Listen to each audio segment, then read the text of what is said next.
இதுக்கு முன்னாடி முத்தரசன் அவர்கள் இந்த கட்சியோட செயலாளரா 10 வருஷத்துக்கு மேல இருந்தாரு. உங்க சேலம் மாநில மாநாட்டுல உங்களை அறிவிச்சதுல பல நெருக்கடிகள் இருந்ததா சொல்லப்படுது, அது உண்மையா? இப்படி ஒன்றும் இல்லை. 10 ஆண்டுகள் மிக சிறப்பாக செயல்பட்டார். எங்களை போன்றவரை பலரை வளர்த்தெடுத்தார். எந்த சிரமமும் இல்லை, எந்த நெருக்கடியும் இல்லை. இந்திய கம்யூனிஸ்ட் கட்சியில் அறிவிப்புகள் இல்லை, நியமனங்கள் இல்லை, தேர்வு முறைதான். முழு நிறை ஜனநாயகத்தின்படிதான் தேர்வு செய்யப்படுவார். அங்கே அது தள்ளி வைக்கப்பட்டதற்கு காரணம் ஆயிரக்கணக்கான தொண்டர்கள் அந்த பேரணிக்கு வந்து விட்டார்கள்.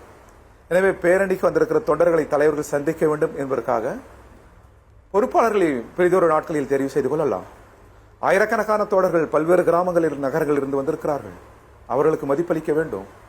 எனவே இதை ஒத்திவைத்து நாம் பொதுக்கூட்டத்திற்கு செல்லலாம் என்று ஒருமனதாக எடுக்கப்பட்ட முடிவின் அடிப்படையில் தான் நாங்கள் இதை ஒத்திவைத்துவிட்டு பொதுக்கூட்டத்திற்கு சென்றோம். தலைவர்கள் எல்லோரும் தொடர் முத்தரசன் அவர்களுக்கு இந்த பொறுப்பில் நீடிக்க வேண்டும், அந்த விருப்பம் இருக்கிறது என்று வந்த செய்திகள் அத்தனையும் உள்ளபடியே பொய். அவர் ஏற்கனவே கட்சியில் அறிவித்து விட்டார். குறிப்பிட்ட வயது வரம்புக்கு மேல் நீடிக்க முடியாது என்கிற கட்சியின் விதிகளை நான் கடைபிடிப்பேன், அதை ஏற்பேன், அதில் உறுதியாக இருப்பேன் என்று முன்னரே அவர் அறிவித்து விட்டார்.